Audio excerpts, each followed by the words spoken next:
Ay, nagkatay ang asawa ko ng manok. Ay, di ba? Ang galing-galing niya magkatay ng manok. Nagkatay siya ng native na manok.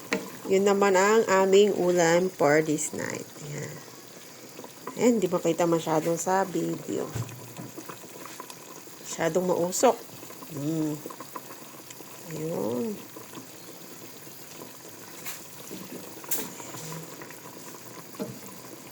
Gano'ng katagal mo to kinatay, Daddy? 15 minutes. Opo, ang bilis niya daw magkatay.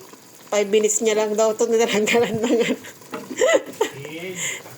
tinanggalan ng anong tawag niya, balahibo. Tapos 10 yung ano. Ba, parang nasobrahan ko pa ng tubig. Native na manok. Ayun. Diba? Ang aming ulam for this night. And thank you for watching.